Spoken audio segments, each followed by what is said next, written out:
Ok, bonjour, comme ma connexion n'est pas bonne, je vais faire vite. Ici, devant cette caméra, j'aimerais m'adresser à Boudraman Sangaré. Voici quelqu'un, un politicard, voilà, qui passe son temps à diviser les partis politiques ivoiriens. Pourquoi je le dis? Aboudraman Sangaré a réussi à diviser le FPI et la division du FPI profite à Boudraman Sangaré et ses suiveurs de moutons, plus au pouvoir en place M. Alassane Draman Ouattara. Aboudraman Sangaré ne s'est pas arrêté là. Aboudraman Sangaré, il part encore pour diviser le parti politique de son excellence, M. Charles Blé Goudé, qui est le COGEP. Le COGEP est un mouvement de la galaxie patriotique qui a pour leader, ou bien pour leader, M. Charles Blé Goudé. Maintenant, depuis qu'il a été arrêté pour transférer à la CPI, il a transformé ce mouvement de la galaxie patriotique en un parti politique où il a nommé M. Noubouya Sento. Voilà, en tant que leader de ce parti politique. Donc, même depuis la CPI, Charles Blé Goudé a reconnu que Noubouya Sento, il représente et il est le président de ce parti politique. Mais Sangaré dit non, que Noubouya Sento, il n'est pas le président de la galaxie patriotique du COGEP, et que c'est M. Trabi Angenor qui reconnaît comme président du parti politique de M. Charles Blé Goudé. Est-ce que de vous à moi, cela est bien?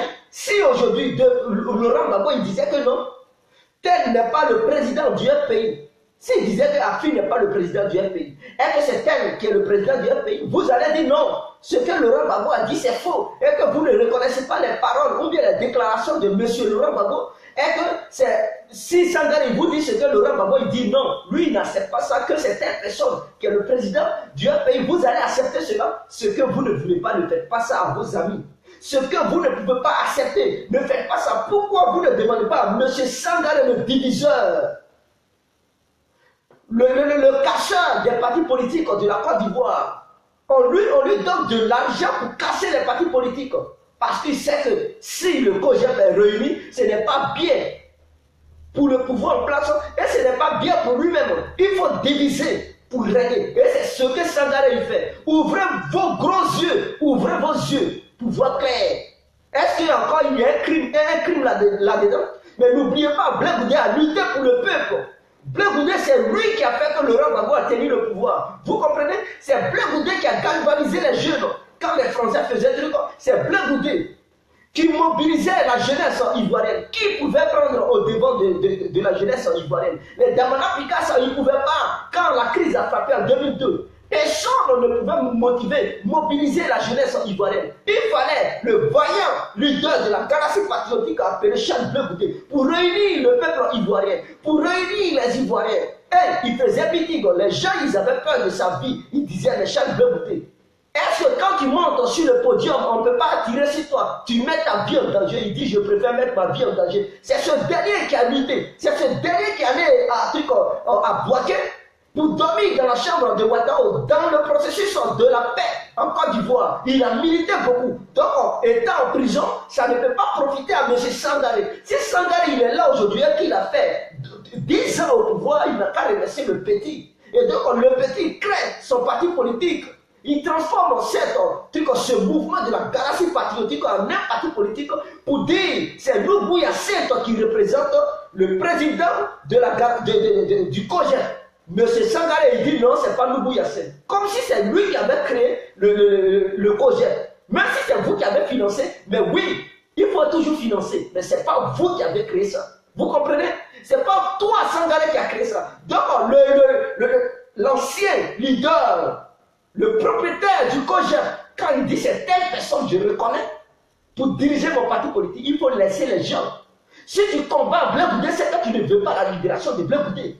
Et donc, dès lors, tous ceux qui sont les militants pour Blé Goudé, tous ceux qui sont au sein du COGEP, ils devraient savoir que M. Sangaré Aboudraman est un ennemi numéro 1 de Blé Goudé. Et il est pour la condamnation de Blé Goudé. Ne soyez pas surpris de voir M. Stéphane Kipré, Natim Baba et les autres militer pour qu'on condamne Blé Goudé. Vous comprenez? Stéphane Kipré, il montre les preuves de tout bien, de tout bord, pour essayer d'apporter ça à la CPI dans le but de condamner Blé Goudé. Et si M. Aboudraman Sangaré, il approuve ce que les manœuvres de Stéphane Kipré, vous devez comprendre que Stéphane Kipré, Nati Baba et Aboudraman Sangaré, ils sont contre Blaise Goudé. Je suis surpris de voir des ignares qui sont au sein du COJEP pour soutenir encore Aboudraman Sangaré pour dire il est celui qui incarne, il est le gardien du temple. Détrompez-vous, Sangaré il n'est rien qu'un diviseur. Sangaré n'est rien que quelqu'un qui profite du malheur des autres pour se faire une place au soleil. Regardez pendant le truc qu'on a fait dans Dakouré, il était assis dans la chaise en bois. Vous pensez qu'un monsieur comme ça qui admire le fauteuil présidentiel, il peut permettre à Laurent Gbagbo de sortir de la CPI pour prendre le pouvoir? Mais vous rêvez. Vous êtes des rêveurs vivants. Je vous le dis, Sangaré, il passe son temps à diviser vos partis politiques. Et vous approuvez ça. Parmi vous, il y a personne qui peut se poser des questions. Est-ce que si quelqu'un il dit aujourd'hui que Sangaré est le leader du FPI, ou bien le président du FPI, et un autre leader il dit là-bas, il dit non, c'est pas Sangaré, que c'est une personne, et il soutient l'autre personne qui n'a pas été désignée comme président du parti du FPI, est-ce que vous allez accepter cela? C'est que vous ne pouvez pas accepter. Ne faites pas ça aux autres. Sangaré, il était l'ami de Laurent Gbagbo, oui. Mais quand la crise battait sa campagne, Sangaré, il n'a rien fait de bon. Mes frères, Sangaré, il n'a pas pris de risques pendant la crise post-électorale. Vous comprenez? Quand ça déclenchait en 2002, les Sangaré, on ne les voyait pas sur le terrain. Lui qui prenait les risques. Lui qui pouvait prendre une balle dans la tête facilement, une balle dans la poitrine facilement. Remercier Charles Bleu Goudé. Les Sangaré, ils étaient cachés dans leur bureau. Ils étaient sous les climatiseurs. Ils n'ont pas vendu leur vie. Et dans ça, les Ivoiriens, ils sont morts. Le peuple ivoirien est mort. Sangaré, il ne peut pas combattre son bienfaiteur d'hier. Parce que ce dernier, il est en prison à la CPI. Je suis étonné de voir encore des Ivoiriens qui sont d'accord avec Sangaré, qui sont d'accord pour les bêtises que Sangaré il fait à longueur de journée. Je suis contre ça aujourd'hui et demain, parce que moi, compris, je ne peux pas accepter que quelqu'un, ce que je ne peux pas faire à l'autre, qu'il me fasse cela. Je ne peux pas. Pourquoi vous cautionnez cela? Très bien, jeune homme. Vous avez une fois entendu dans la bouche de Charles Bleu Goudé pour dire qu'il représentait le COJEP et qu'il était le président légitime du COJEP. Suivez le procès, c'est vous qui suivez ça. Mais non, parce que vous êtes un fanatique de M. Aboudraman Sangaré. Ce que Bleu Goudé il dit maintenant, vous ne prenez plus en compte parce que ce dernier il est en prison. Ah oui, je comprends. Mais n'oubliez pas, si vous combattez Charles Bleu Goudé, dites-vous que vous combattez aussi Laurent Gbagbo. Si vous le combattez depuis la prison, parce que sa condamnation est égale à la condamnation de Laurent Gbagbo, vous devez savoir, et d'ailleurs, entre les deux, si les Blancs voulaient libérer quelqu'un, c'est Charles Bleu Goudé, les Blancs devaient libérer. Parce qu'il est encore jeune, il a encore de l'avenir politique. Il est aimé en Côte d'Ivoire, vous devez le savoir. Vous devez le savoir. Et si Sangaré, Stéphane Kipré, Nati Baba et consorts, ils fournissent des preuves dans le but de condamner ce petit, dites-vous que aussi, vous condamnez, vous êtes apporté un soutien à la condamnation de Laurent Gbagbo sans le savoir. Vous devez le savoir. Vous combattez Bleu Goudé. Combattre Bleu Goudé, c'est combattre Laurent Gbagbo. Il ne sera pas la peine que Sangaré il vous mente à longueur de journée pour vous dire Laurent Gbagbo va sortir, Laurent Gbagbo va sortir, Laurent Gbagbo va sortir. Sangaré n'a jamais prononcé dans l'un de ses discours en disant que Bleu Goudé va sortir Laurent Gbagbo.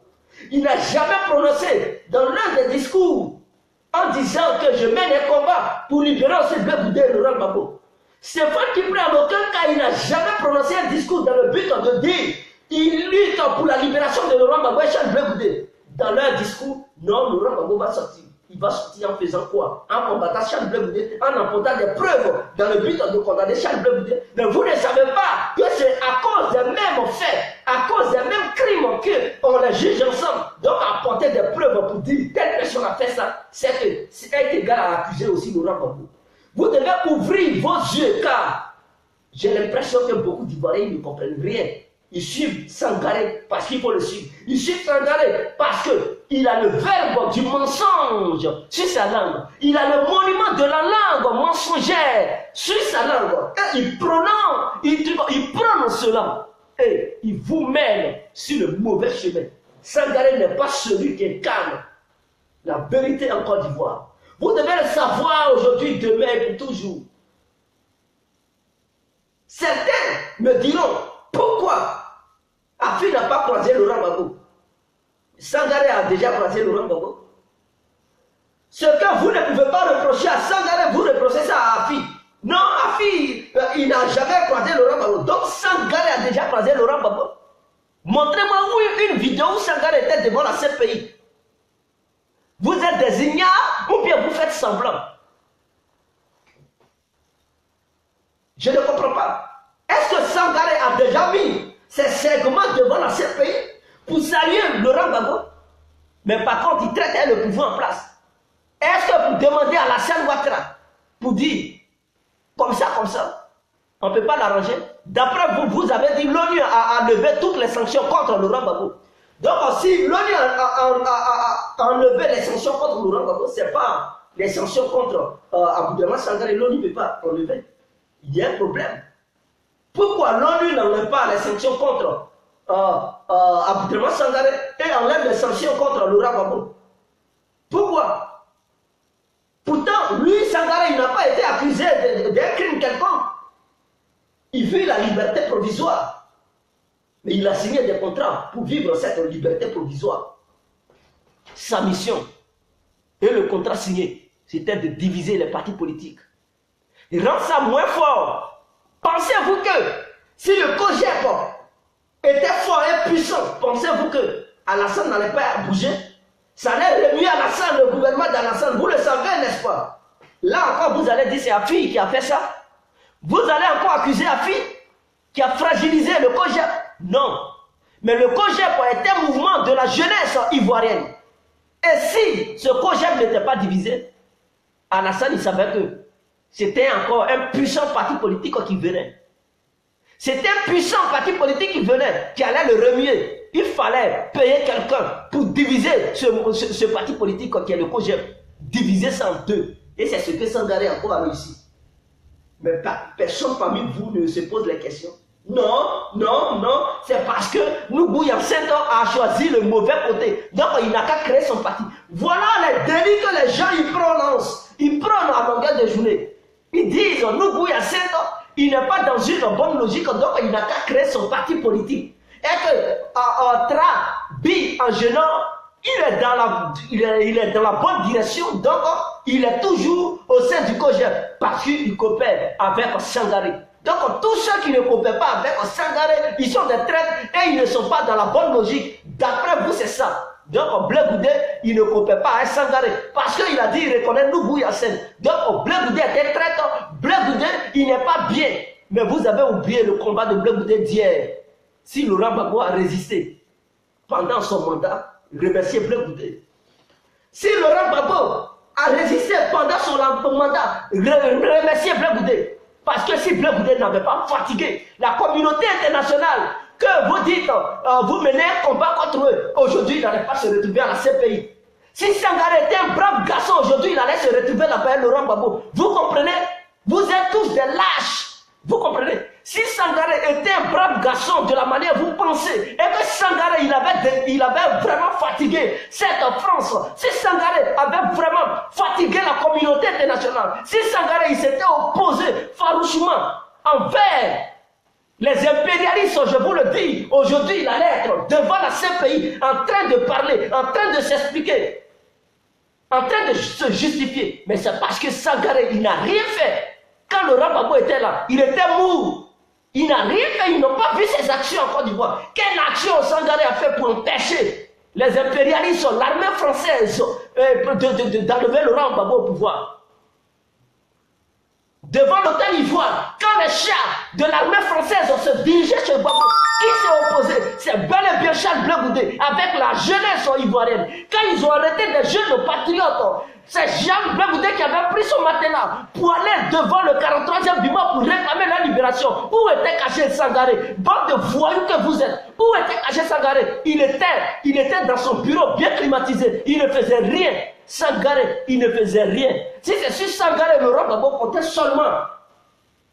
Laurent Gbagbo, il n'allait pas résister jusqu'en 2011. Je vous le dis. Il n'allait pas résister depuis 2002 jusqu'en 2011. Il y a longtemps, il est tombé. Parce qu'il avait un vaillant garçon devant qui était Charles Blé Goudé. Charles Blé Goudé qui s'est opposé à Soro Guillaume. Parce que Soro Guillaume, il était du côté de Ouattara. C'est lui qui dirigeait les opérations de Ouattara. Du côté de Laurent Gbagbo, il avait son bon petit qui était Charles Blé Goudé et ses amis qui ont milité. Qui se sont opposés aux actions de Soro Guillaume. Raison pour laquelle Laurent Gbagbo a tenu tête pendant longtemps. Si ce n'était pas le cas, il y a longtemps Laurent Gbagbo a chuté. Quel patriote qui allait montrer sa poitrine pour sortir dans les rues pendant que les rebelles ils bombardaient, pendant que c'était divisé? Il fallait être vaillant pour mobiliser les patriotes, les jeunes Ivoiriens, pour dire n'ayez pas peur, affrontez, faites front à la France, faites front à l'armée d'Alassane, opposez-vous. C'est Charles Blé Goudé aujourd'hui parce qu'il a laissé le pays. Toutes ces paroles qu'il va dire, non, vous ne considérez plus ça. Mais c'est Sangaré, vous regardez. Pourquoi? Pourquoi vous êtes mauvais en Côte d'Ivoire? Je comprends pourquoi les gens y fuient le FPI. Parce que quelles que soient les actions qui vont mener vers la fin, vous n'allez pas les reconnaître. Vous n'allez pas les récompenser. Vous suivez toujours des vieux qui n'ont pas pu faire quelque chose pour la Côte d'Ivoire. Où était Sangaré lorsqu'on parlait des négociations internationales pour faire sortir la Côte d'Ivoire de la crise post-électorale? Où il était? On n'a pas vu les actions de Sangaré. Tout ce qu'il disait, il ne faut pas quitter le pouvoir. Il disait à Laurent Gbagbo ne quitte pas le pouvoir. Mais il ne faut pas quitter le pouvoir. Quelles sont toi tes propositions? Quelles sont les négociations? Sur quoi Sangaré se basait? Il n'a rien foutu de bon. Sangaré n'a rien foutu de bon. Il n'a apporté aucune bonne idée positive pour la sortie de crise. Tout ce qu'il a fait, son raisonnement a conduit la Côte d'Ivoire dans le feu. Son raisonnement a conduit la Côte d'Ivoire dans le désordre. Sangaré a un esprit de division, a un esprit de barbare. Sangaré est un gamin politique. Sangaré n'a jamais été à la hauteur de la politique ivoirienne. Il était ministre des Affaires étrangères lorsque la rébellion venait frapper en 2002.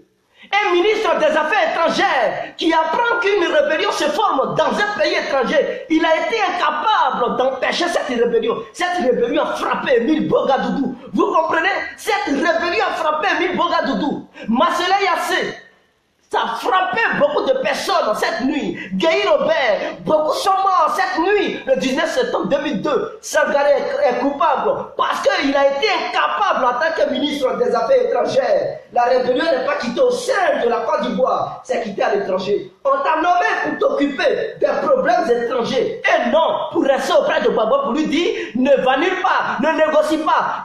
On n'a qu'à rester là, s'ils viennent, on va les mater. Mais où était Sangaré? Ses promesses n'ont pas été des promesses positives, ça a été des promesses négatives. Parce que tout ce qu'il avait dit, attendant la rébellion, dès qu'elle rentre en Côte d'Ivoire, on va les mater. La rébellion, ils n'ont pas pu mater la rébellion jusqu'à quand ils ont sauté du pouvoir.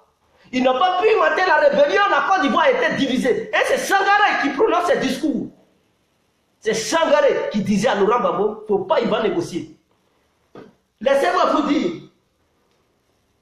Émile Bogadoudou, vous savez pourquoi il est mort? Parce qu'il a pris l'audace. Lui qui n'était pas ministre des Affaires étrangères, il allait au Burkina pour négocier dans le but de protéger les Ivoiriens, dans le but de conserver le pouvoir de Laurent Gbagbo, parce qu'il ne voulait pas que les rebelles viennent en Côte d'Ivoire. Il allait négocier avec Blaise Compaoré. Mais Sangaré, avec son comportement belliqueux, ils ont dit pourquoi Émile Bogadoudou part au Burkina sans l'ordre de Laurent Gbagbo. Pourquoi il part négocier là-bas? Ils ont commencé à détester le monsieur. Émile Bogadoudou, tout le monde savait. C'est lui qui cadrait Laurent Gbagbo. C'est lui qui disait la vérité à Laurent Gbagbo. Quand Laurent Gbagbo il fait des bêtises, il lui disait la vérité. Il tapait la main sur la table. Mais eux tous, ils ont été contre lui. Quand la rébellion est venue, il est mort. Et beaucoup ont pensé que quand il est mort, Laurent Gbagbo allait quitter le pouvoir. Mais il n'est pas quitté. Il n'a pas quitté le pouvoir. Il a toujours conservé son pouvoir. Grâce à qui? Grâce à Charles Blé Goudé. Charles Blé Goudé qui est devenu un jeune vaillant, qui est venu encore pour prendre la place d'Émile Bogadoudou. Tout le travail que faisait Émile Bogadoudou, Blé Goudé a pris le défi. Il a relevé le défi. Il a pris le relais et il a commencé à défendre Laurent Gbagbo par tous les moyens. En partant partout sur le plan national. Même il prenait des risques pour aller au nord, où personne ne pouvait aller. la sortie de la crise, pour négocier à ce que les rebelles déposent les armes. Blaise Goudé était là-bas, il a dormi à Watao. Blaise Goudé, il allait devant le 43e piment. Les Français ont tiré sur beaucoup de personnes. Les Français ont tiré sur beaucoup de personnes. Il ne restait pas à la maison.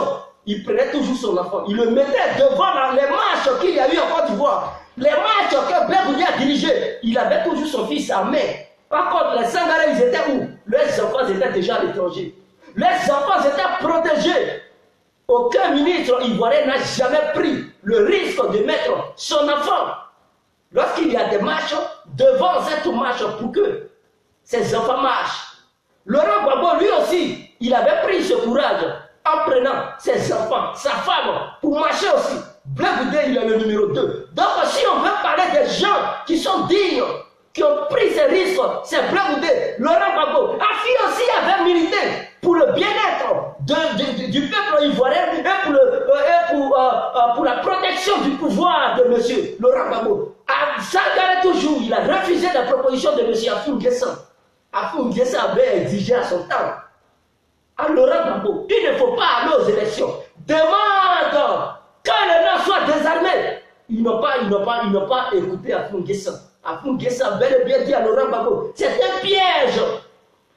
Le sondage que les experts français envoyés par Nati Baba ont amené en Côte d'Ivoire, dans l'hôtel Ivoire, dans le but de faire un sondage pour voir combien de pourcentage Laurent Gbagbo a au sein de la population ivoirienne et surtout toute l'étendue du territoire ivoirien. Alors, ce sondage avait monté à 96%. Ça donnait Laurent Gbagbo favori. Afi a dit, c'est une manipulation. C'est un piège. Laurent Gbagbo, les intentions. Il ne faut pas aller aux élections. Laurent Gbagbo, il a dit, Sangaré lui a dit, va aux élections. Nati Baba lui a dit, va aux élections. Simon Gbagbo lui a dit, va aux élections. Afi, sa voix faisait qu'une seule voix. Ils ne veulent pas s'opposer farouchement. Ils sont allés aux élections. Regarde où les élections nous ont amenés. Pour éviter encore la chose sur la capitale de la Côte d'Ivoire. Afi a milité pour empêcher de la communauté internationale sur la capitale. Parce qu'il savait que la vie des Ivoiriens était en danger. La vie des soldats ivoiriens était en danger. La vie du président lui-même était en danger. Et la vie de certains ministres ivoiriens était en danger. Afi a milité. Il a négocié, il a trouvé un consensus avec la communauté internationale dans le but de dire à Laurent Gbagbo de quitter le pouvoir paisiblement. Sans poursuivi, sans être tué, sans être arrêté pour conduire devant une cour pénale internationale quelconque. Laurent Gbagbo, il n'a pas accepté. Sangaré, Laurent Gbagbo, il était prêt d'ailleurs pour signer ce papier. Et à un moment donné, tous ceux qui ont vécu en Côte d'Ivoire, la RTI avait annoncé que le président allait s'adresser au peuple. Je ne sais pas si vous avez suivi la RTI. Je ne sais pas si vous avez suivi ce temps. Au moment où c'était chaud, les gens avaient que le président Laurent Gbagbo allait s'adresser au peuple. Mais hélas, Sangaré et Simon Gbagbo ont été venus immédiatement pour dire le président ne va rien signer. Simon Gbagbo la Afou N'Guessan, il était accompagné d'un autre ministre, mais malheureusement ce dernier il est mort dans la bataille post-électorale. Ils l'ont buté, vous comprenez? Ils l'ont buté ce jour-là, ils l'ont buté. C'est là que Soro Diom a dit, ce n'est qu'une question, ce n'est pas une question de jour. L'heure était déjà grave. Ils ont giflé Afi, ils ont chassé Afi. Quand c'est arrivé, mais c'est Sangaré qui disait, c'est Sangaré qui disait à Laurent Gbagbo de le document. Laurent Gbagbo avait compris qu'il fallait signer le document. En voyant que les généraux ils désertaient, l'armée ivoirienne était cassée. Il comptait sur quoi maintenant? Tout le monde fuyait. Il y a d'autres soldats qui fuyaient, ils se mettaient en civil. Ils fuyaient. Le peuple avait peur. À Abidjan, les gens ils fuyaient, ils partaient sur un autre truc, dans un autre monde, appelé les pays frontaliers. Ils partaient, d'autres, ils prenaient les vols. Ils sortaient de la Côte d'Ivoire, ils prenaient les vols dans les pays pour venir en Europe. Laurent Gbagbo était délaissé. Si tu as eu la chance d'avoir un ministre qui milite dans le but de ne pas déclencher une crise et de C'est-à-dire, tu pouvais affirmer aux Ivoiriens, je n'ai pas perdu les élections, mais pour l'amour de mon peuple et l'amour de mon pays, je quitte le pouvoir. Mais ce n'est pas terminé. Nous allons encore revenir au pouvoir dans les années à venir. Voilà, le peuple ivoirien pouvait dire oui, c'est un président qui a bien réfléchi, c'est un président qui a vraiment de l'amour pour sa patrie, de l'amour de ses citoyens. Mais non, à cause du pouvoir, Sangaré ne voulait pas quitter le pouvoir. Il a mené le désordre. N'oubliez pas, par l'inintelligence de M. Sangaré, ils ont tué le ministre de la Défense ivoirienne qui avait soulevé le drapeau blanc. Ils savaient qu'ils allaient soulever le drapeau blanc. Pourquoi ne pas avant que la crise ne se déclenche, avant que la guerre ne se déclenche, il fallait tuer d'abord des gens avant de soulever le drapeau blanc quelconque. Et c'est ce que Afi voulait éviter. C'est-à-dire là où Afi est déjà en avant, là-bas, vous êtes toujours en arrière. Afi savait qu'à un moment donné, le couple présidentiel, et même le président Laurent Gbagbo et ses amis, ils allaient demander que la crise cesse. Ils allaient de soulever le drapeau blanc. Au nom de la paix, quand on soulève le drapeau blanc, c'est pour dire je renonce à la guerre. J'abandonne la guerre. Que mon adversaire, il prenne le pouvoir. C'est ça, ça veut dire. Ça veut dire que tu as perdu la guerre. Mais en ce temps, les Ivoiriens qui avaient déjà perdu la vie. Pourquoi ne pas faire ça avant?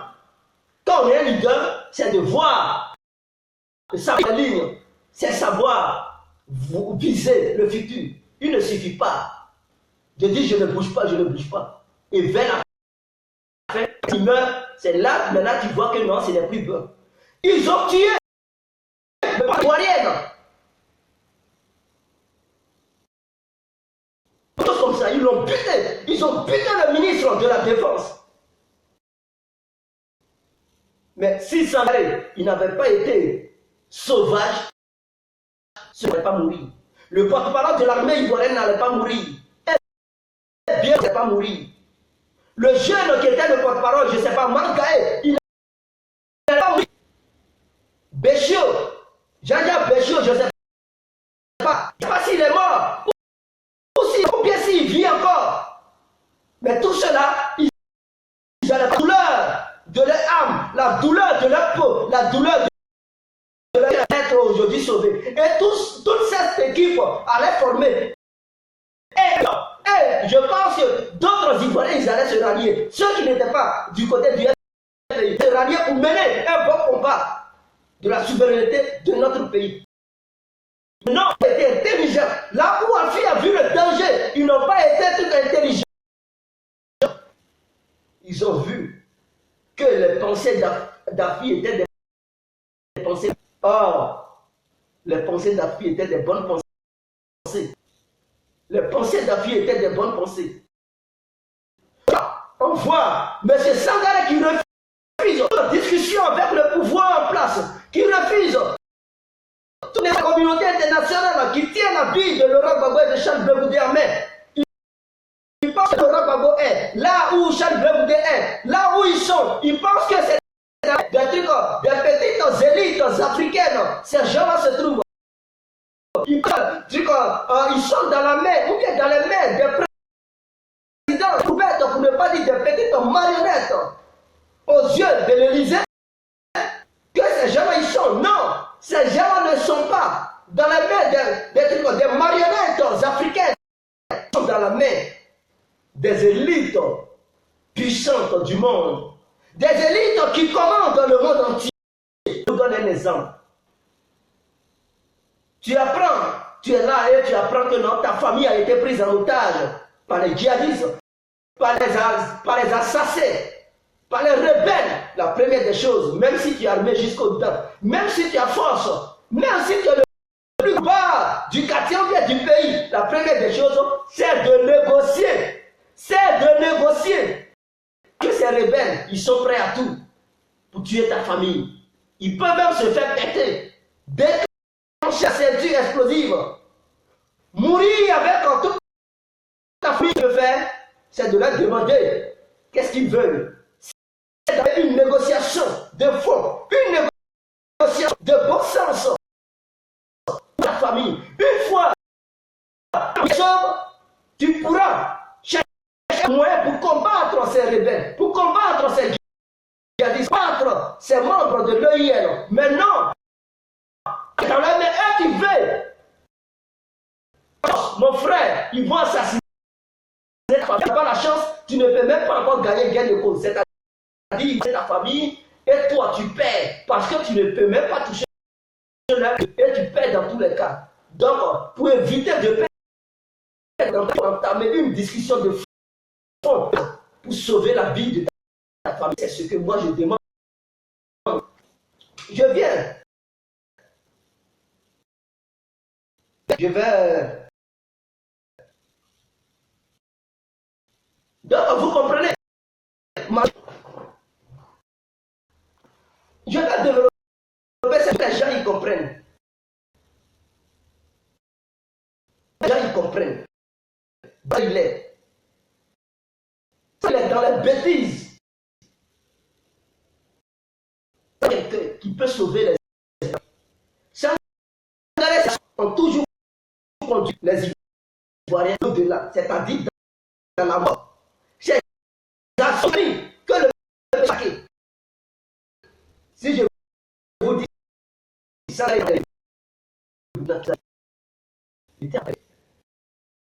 Sangaré, il savait qu'il arrivé. Lui savait être touché. Lui savait qu'il allait refaire une crise. Il allait se faire un truc comme le soleil. C'est ça. Le problème,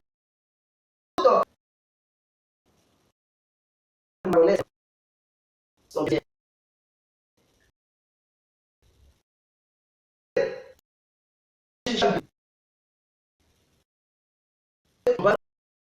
Les gens du pays,